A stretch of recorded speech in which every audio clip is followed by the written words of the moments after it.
तो अब भाई जो समझ ले कि पूरा जो चैप्टर की हमारी मेहनत थी ना, वो एक तरीके से मुकम्मल हो रही है कि भाई हमें अब शेल भी बहुत अच्छे से पता है कि क्या होते हैं, और हमें सब शेल्स भी पता है कि बहुत अच्छे से कि भाई सब शेल्स क्या होते हैं। ठीक है भाई। तो अब आते हैं हम अपने नेक्स्ट टॉपिक के ऊपर, और वो है हमारे पास इलेक्ट्रॉनिक कॉन्फ़िगरेशन।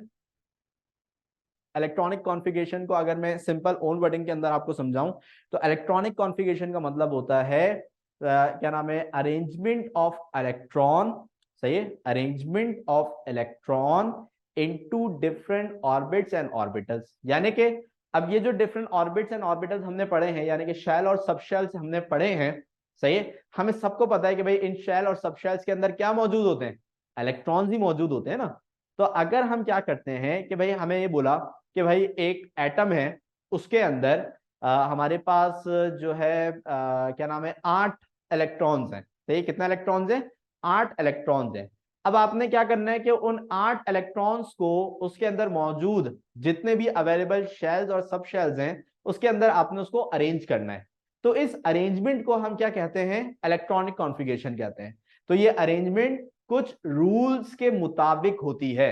अब वो रूल्स क्या होते हैं सर, वो रूल्स मैं बताऊंगा आपको। सही है, तो कुछ खास रूल्स के मुताबिक अगर आप गिवन इलेक्ट्रॉन्स को एटम के अंदर मौजूद जो शेल और सब शेल्स हैं, अगर आप उसमें उसको क्या करते हो, डिस्ट्रीब्यूट करते हो, अरेंज करते हो, तो ऐसी अरेंजमेंट को हम क्या बोलते हैं भाई, इलेक्ट्रॉनिक कॉन्फ़िगरेशन कहते हैं। तो इसको अगर हम डिफाइन करें, distribution of electron among the different orbit, जैसे हम शेल कहते हैं, एंड सब shell according to some rules is known as electronic configuration. सही है, यानी कि डिस्ट्रीब्यूशन ऑफ इलेक्ट्रॉन किसके अंदर, शेल्स और सब शेल्स के अंदर, अकॉर्डिंग टू सम रूल्स, कुछ रूल्स के मुताबिक अगर ये डिस्ट्रीब्यूशन की जाए तो ये क्या कहलाती है भाई, इलेक्ट्रॉनिक कॉन्फ़िगरेशन कहलाती है। सही। तो अगर कोई भी आपको ऐसी पूछ ले कि भाई, टीचर कभी कभार पूछ रही थी क्लास के अंदर, भाई बताओ इलेक्ट्रॉनिक कॉन्फ़िगरेशन क्या होती है, आप उसको सिंगल लाइन आंसर भी दे सकते हो कि भाई क्या नाम है, it's the arrangement of electron in orbits and orbitals. सही है, यानी कि ये इलेक्ट्रॉन की अरेंजमेंट है किसमें, ऑर्बिट एंड ऑर्बिटल्स में। सही है, तो ऑर्बिट एंड ऑर्बिटल्स के अंदर जब हम इलेक्ट्रॉन की अरेंजमेंट करते हैं तो वो इलेक्ट्रॉनिक कॉन्फ़िगरेशन कहलाती है, जो कि कुछ खास रूल्स के मुताबिक होती है। तो यहाँ पे आपके बात ये डेफिनेशन जो है वो क्लियर हो गई भी, इलेक्ट्रॉनिक कॉन्फ़िगरेशन क्या होती है। ठीक है, अब हम जो है वो बात करते हैं किसकी, कि भाई कि सर ये रूल्स क्या हैं, और हमें हमें जो ये क्वेश्चन है इलेक्ट्रॉनिक कॉन्फ़िगरेशन का, ये किस तरीके से आएगा। सही, तो एक समझ लेंगे एक तरीके से एक नॉन थियोरेटिकल क्वेश्चन है, कोई थ्योरी नहीं है। इसमें आपने खुद से अरेंजमेंट करनी होगी। आपको कोई एक एटम दिया जाएगा और उस एटम के जो नंबर ऑफ इलेक्ट्रॉन्स हैं वो आपको बताए जाएंगे, और उन इलेक्ट्रॉन्स को आपने इन ऑर्बिट्स और ऑर्बिटल्स के अंदर अरेंज करना होगा। सही है, अब उसका तरीका मैं आपको बताता हूँ कि कैसे आप अरेंज करेंगे। ठीक है, अब जैसे कि भाई एग्जाम्पल लेते हैं। सही है, एग्जाम्पल में हमने यहाँ पे ले लिया मैग्नीशियम। अब मैग्नीशियम के अंदर हमारे पास जो इसका एटॉमिक नंबर है, एटॉमिक नंबर ये कितना होता है भाई, 12 होता है। ठीक है, अब एटॉमिक नंबर का मतलब क्या होता है, नंबर ऑफ प्रोटॉन। क्या होता है भाई, नंबर ऑफ प्रोटॉन। अब जितने प्रोटॉन होते हैं उतने ही क्या होते हैं, इलेक्ट्रॉन भी होते हैं। तो अगर प्रोटॉन 12 हैं तो इलेक्ट्रॉन भी कितने होंगे, 12 होंगे। तो इसका मतलब है कि यहाँ पे हमें पता चल गया कि भाई मैग्नीशियम के अंदर नंबर ऑफ इलेक्ट्रॉन्स कितने होते हैं भाई, 12 होते हैं। सही, तो 12 इलेक्ट्रॉन्स जो हैं वो यहाँ पे हमारे पास मौजूद है। अब हमने करनी है इसकी अरेंजमेंट। अब अरेंजमेंट के लिए मैं आपको यहाँ पे एक तरीका सिखा रहा हूँ, इसको जरा गौर से देखिएगा। सही, तो अरेंजमेंट के लिए जो सीक्वेंस हमें चाहिए, वो सीक्वेंस बनाने के लिए यहाँ पे ये ट्रिक आप सीख लें। इस ट्रिक को आपने याद करना है। सही है, और इसी के मुताबिक फिर आपने अपनी अरेंजमेंट करनी होगी। ठीक है, तो कहीं पे भी रफ में, सही है, इस तरीके से आपको ड्रॉ करना होगा। मेरे साथ साथ आप भी ड्रॉ कर सकते हो। ठीक है, तो यहाँ पे आपने सबसे पहले क्या करना है कि भाई सबसे पहले आपने काउंटिंग लिखनी है 1 से लेके 7 तक की। सही, 1 2 3 4 5 6। ठीक है, अब फिर से आपने काउंटिंग लिखनी है, लेकिन अब आपने क्या करना है कि ऊपर से एक नंबर कम करना है और नीचे से एक नंबर कम करना है। यानी कि ऊपर से एक नंबर कम करोगे तो 1 कम हो जाएगा, नीचे से एक नंबर कम करोगे तो 6 कम हो जाएगा। तो अब काउंटिंग आप क्या लिखोगे, 2 3 4 5। सही है, अब वापस से आपने काउंटिंग लिखनी है, लेकिन अगेन सही आपने क्या करना होगा, ऊपर से एक नंबर कम करना होगा और नीचे से एक नंबर कम करना होगा। तो ऊपर से एक नंबर कम करूंगा तो 2 कम हो जाएगा, और नीचे से एक नंबर कम करूंगा तो 5 कम हो जाएगा। तो अब मैं क्या लिखूंगा, 3 4। ठीक है, ओके। अच्छा 7 तक लिखना था, मैंने 6 तक लिखा है। ओ गए यार, सही है। 1 2 3 4 5 6 7। ठीक है, तो अब यहाँ पे इसका मतलब है कि ये 6 तक आएगी और ये 5 तक, ठीक है ना। तो एक मिस्टेक हमसे क्या हो गई थी कि हमने 7 नहीं लगाया, तो 7 तक काउंटिंग लिखनी है ना। सही, तो 1 से 7 तक लिखा, फिर ऊपर से एक नंबर कम किया, नीचे से एक नंबर कम किया, तो फिर 2 से 6 तक लिखा, फिर ऊपर से एक नंबर कम किया, नीचे से एक नंबर कम किया, तो फिर हमने 3 से 5 तक लिखा। अब वापस से अगेन लास्ट बार ऊपर से एक नंबर कम करना है, नीचे से एक नंबर कम करना है, और ये क्या हो जाएगा हमारे पास 4। ठीक है भाई। अच्छा, अब ये जो आपने नंबर्स लिखे हैं ये शेल्स के नंबर्स हैं। अब इसके साथ आपने लगाने हैं क्या, सब शेल्स के नाम लगाने हैं। अब सब शेल्स कौन से होते हैं, SPDF। ठीक है, तो वो कैसे लगेंगे, देखें जो पहली रो आपने यहाँ पे लिखी हुई है, पहली रो सही, इसके सबके साथ आप लिख दें S S S S S S S S. ठीक है, और फिर इन सब के साथ आप क्या लिख दें, P P P P P P, और इन सब के साथ आप क्या लिख दें, डी डी डी डी, और फिर लास्ट वन के साथ आप क्या लिखेंगे, एफ। ठीक है, तो पहला ऑर्बिटल हमारे पास कौन सा होता है, एस होता है, तो हमने सबके साथ एस लिख दिया, फिर दूसरी कॉलम के साथ पी लिख दिया, तीसरे के साथ डी लिख दिया, और फिर आखिरी वाले के साथ एफ लिख दिया। ठीक है, अच्छा अब आपने अरेंजमेंट के लिए इसमें कुछ लाइंस ड्रॉ करनी होंगी, सही है। अब वो लाइंस के मुताबिक हम इसमें इलेक्ट्रॉन्स की अरेंजमेंट करेंगे, सही है। अब लाइंस ड्रॉ करने का तरीका भी आप देख लें भी, लाइंस ड्रॉ करने का तरीका क्या होता है, सही है। तो सबसे पहली जो लाइन है, सही है, इस तरीके से ऊपर से नीचे की तरफ, सही है, यहाँ पे हमारे पास क्या होगा भाई, एस। ठीक है, ये पहली लाइन 1s से गुजरेगी, दूसरी लाइन इस तरीके से 2s से गुजरेगी, और तीसरी लाइन 2p से होती हुई 3s से गुजरेगी, चौथी लाइन 3p से होते हुए 4s से गुजरेगी, फिर पांचवी 3d 4p 5s, फिर 4d 5p 6s, फिर last 4f 5d 6p 7s, इस तरीके से। ठीक है, तो ये लाइन जहां जहां से भी गुजर रही है उसके अकॉर्डिंगली ही हम जो है वो इलेक्ट्रॉन्स को क्या करेंगे, फिल करेंगे। ठीक है, तो यहाँ पे हमारे पास क्या है कि ये अरेंजमेंट हमारे पास हो गई है मुकम्मल। ठीक है ना। अच्छा, अब यहाँ पे इलेक्ट्रॉनिक कॉन्फ़िगरेशन बस हम स्टार्ट कर रहे हैं, सही, लेकिन उससे पहले आपने ऑर्बिटल्स की, जैसे कि आपको अभी मैंने शेल्स के अंदर इलेक्ट्रॉन्स की तादाद निकालना बताई थी ना, कि भाई के अंदर इतने इलेक्ट्रॉन जाते हैं, एल के अंदर इतने इलेक्ट्रॉन जाते हैं, सही है, इस तरीके से एम के अंदर इतने इलेक्ट्रॉन जाते हैं। अब इसी तरीके से एस पी डी एफ की भी कैपेसिटी होती है, क्योंकि इनकी भी एनर्जीज क्या होती हैं, सही, एस की कम होती है, पी की उससे ज्यादा, डी की उससे ज्यादा, एफ की उससे ज्यादा, इस तरीके से इनकी इलेक्ट्रॉन कैपेसिटी भी जो है वो डिफरेंट होती है। तो एस में सबसे कम इलेक्ट्रॉन जाते हैं, तो इस चीज को याद रखिएगा कि एस के अंदर हमेशा 2 इलेक्ट्रॉन जाते हैं, सही, पी के अंदर 6 इलेक्ट्रॉन जाते हैं, सही, डी के अंदर 10 इलेक्ट्रॉन जाते हैं, और एफ के अंदर, क्योंकि एफ की एनर्जी सबसे ज्यादा होती है, तो इसके अंदर 14 इलेक्ट्रॉन्स जा सकते हैं, सही है। तो एस की कैपेसिटी 2 इलेक्ट्रॉन की होती है, पी की 6 इलेक्ट्रॉन की होती है, डी की 10 इलेक्ट्रॉन की होती है, और एफ की हमारे पास 14 इलेक्ट्रॉन्स की होती है। ठीक है, तो इनकी कैपेसिटी भी आप याद रखिएगा इस चीज को। ठीक है, तो एक तो ये जो चार्ट हमने बनाई है यहाँ पे, इसको भी जहन में रखना है आपने, सही है। और दूसरा ये जो मैंने आपको कैपेसिटी बताई है इसको भी जहन में रखना है। अब हम करने लगे हैं मैग्नीशियम की इलेक्ट्रॉनिक कॉन्फ़िगरेशन, तो अब भाई जरा इसको गौर से देखिएगा। ओके भाई, तो हम स्टार्ट कर रहे हैं इसकी electronic configuration, EC for electronic configuration. अब यहाँ पे ध्यान में रखें कि भाई हमारे पास सिर्फ और सिर्फ 12 इलेक्ट्रॉन है, तो जब तक 12 इलेक्ट्रॉन रहेंगे तब तक इलेक्ट्रॉनिक कॉन्फ़िगरेशन चलेगी। जैसे ही 12 इलेक्ट्रॉन खत्म होंगे इलेक्ट्रॉनिक कॉन्फ़िगरेशन भी क्या हो जाएगी, खत्म हो जाएगी। ठीक है, तो अब जब सबसे पहले देखें भाई हमारे पास सबसे पहले जो लाइन है वो सबसे पहले किस नंबर से गुजर रही थी, 1s से। कहां से गुजर रही है भाई, 1s से गुजर रही है ना। ठीक है, तो सबसे पहले हमारे पास किसमें इलेक्ट्रॉन जाएगा, फर्स्ट 1s के अंदर इलेक्ट्रॉन जाएगा। ठीक है, तो यहां पे हम क्या लिखेंगे भाई, 1s। अब 1s में अब यहां पे हमारे पास जो ऑर्बिटल है, सही, यानी कि जो सब शेल है वो s है ना, तो एस के अंदर कितने इलेक्ट्रॉन जा सकते हैं भाई, एस के अंदर 2 इलेक्ट्रॉन जा सकते हैं, ठीक है।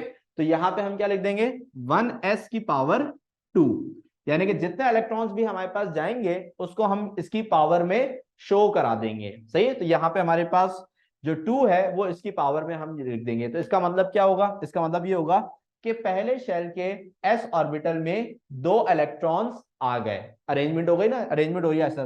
तो पहले शेल के s ऑर्बिटल में 2 इलेक्ट्रॉन आ गए। अच्छा जी, अब 1s के बाद हमारे पास जो सेकंड लाइन है वो कहां से गुजर रही है, 2s से। कहां से गुजर रही है बेटा, 2s से गुजर रही है, ठीक है। तो अब यहां पे हमारे पास क्या है कि भाई कॉमे के बाद हम क्या लिखेंगे, 2s लिखेंगे, सही है। अब अगेन ये फिर से क्या है s, और s के अंदर कितने इलेक्ट्रॉन जा सकते हैं, 2 इलेक्ट्रॉन जा सकते हैं, ठीक है। तो यहाँ पे इसकी पावर में भी हम क्या लिख देंगे भाई, 2 लिख देंगे।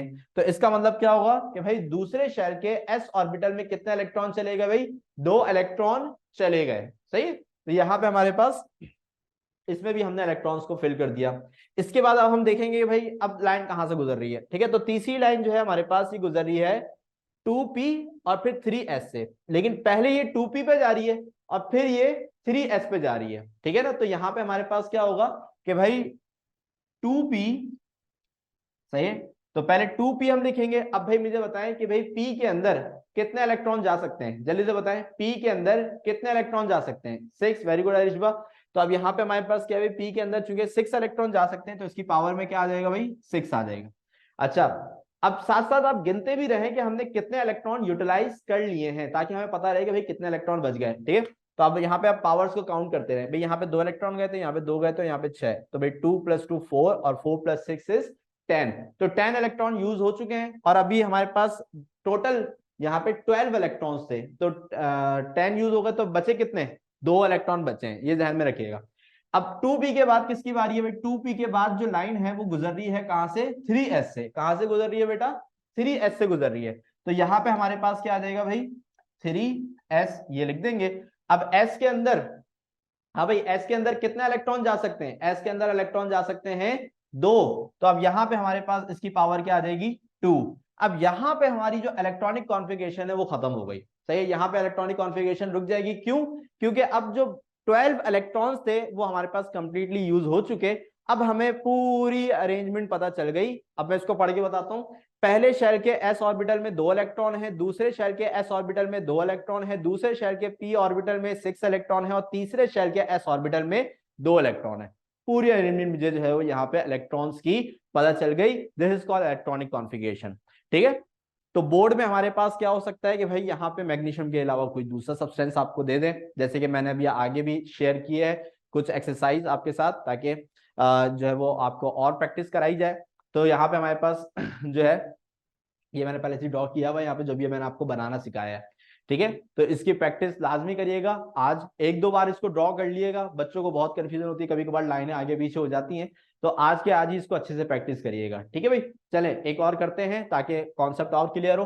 तो पहला एलिमेंट हमें यहाँ पे दिया हुआ है लिथियम, और लिथियम के यहाँ पे एटॉमिक नंबर कितने हैं भाई, 3, यानी कि सिर्फ 3 इलेक्ट्रॉन है, सिर्फ 3 इलेक्ट्रॉन, ठीक है भाई। तो पहली लाइन कहां से गुजर रही है, पहली लाइन कहां से गुजर रही है, जल्दी बताओ, पहली लाइन कहां से गुजर रही है, 1s से गुजर रही है, ठीक है। तो यहां पे हमारे पास पहला क्या आ जाएगा भाई, 1s। अब s के अंदर कितने इलेक्ट्रॉन जा सकते हैं भाई, s के अंदर कितने इलेक्ट्रॉन जा सकते हैं, वेरी गुड अलिशबा, सही है, 2 इलेक्ट्रॉन जा सकते हैं। तो यहाँ पे इसकी पावर क्या आ जाएगी, 2, सही है। अब यहाँ पे हमारे पास दूसरा, सही है, दूसरा ऑर्बिट, सॉरी दूसरी लाइन कहां से गुजर रही है भाई, 2s से गुजर रही है, सही है। तो अब बारी किसकी आई भाई, 2s की। तो यहाँ पे हमारे पास क्या आ जाएगा भाई, 2s।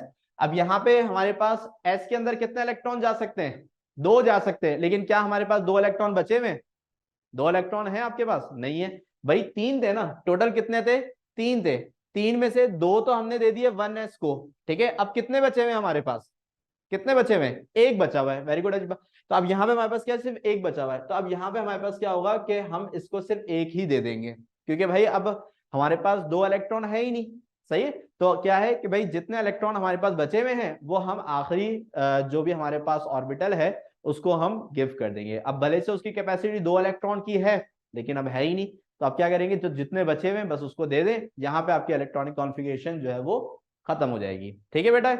तो एक और करें, तो यहाँ पे हमारे पास क्या है, कार्बन, कार्बन के हमारे पास जो नंबर ऑफ इलेक्ट्रॉन्स हैं वो कितने होते हैं भाई, 6 होते हैं। तो जल्दी से स्टार्ट करते हैं भाई। पहला हमारे पास किस में जाएगा, 1s में, सही है। तो यहाँ पे हमारे पास क्या आ जाएगा भाई, 1s।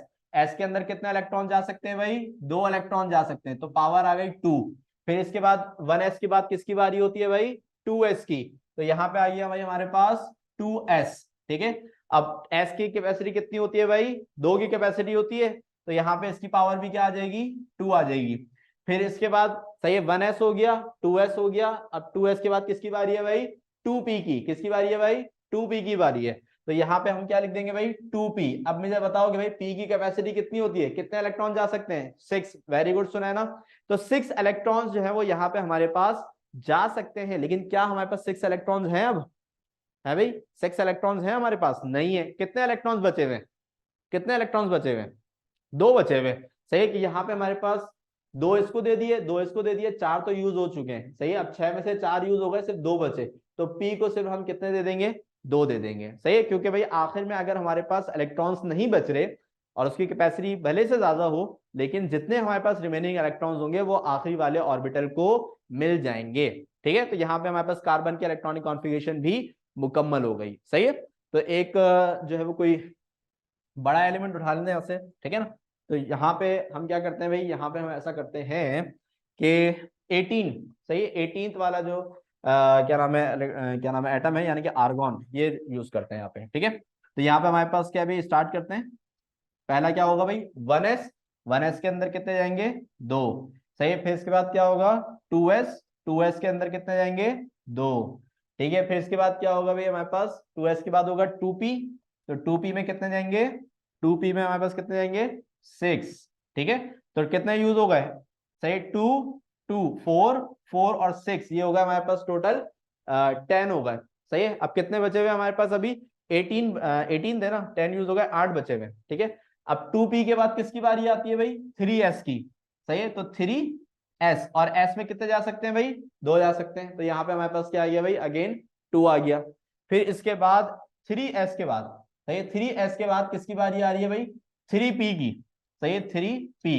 p की कैपेसिटी होती है 6 की, लेकिन हम देखेंगे क्या हमारे पास 6 इलेक्ट्रॉन्स बचे हुए हैं कि नहीं बचे हुए, हाँ भाई बताइएगा, 6 इलेक्ट्रॉन बचे हुए है भाई, 6 इलेक्ट्रॉन बचे हुए, हाँ बचे हुए। तो अब यहाँ पे क्या होगा कि 6 इलेक्ट्रॉन जो है वो हम कहाँ पे चले जाएंगे, हमारे पास पी में चले जाएंगे, सही है। तो यहाँ पे हमारे पास क्या होगा कि इसकी इलेक्ट्रॉनिक कॉन्फ़िगरेशन क्या हो गई, मुकम्मल, सही है। इस तरीके से अगर लास्ट वन हाइड्रोजन की हम कर लें, तो हाइड्रोजन में सिर्फ कितने इलेक्ट्रॉन होते हैं, एक इलेक्ट्रॉन होता है। तो यहाँ पे क्या होगा कि फर्स्ट ऑर्बिट हमारे पास 1s, ठीक है, और सिर्फ चूंकि एक ही इलेक्ट्रॉन है, तो यहाँ पे क्या आ जाएगा, पावर 1 आ जाएगा, यानी कि 1s के अंदर हमारे पास क्या हो गया भाई, 1 हो गया।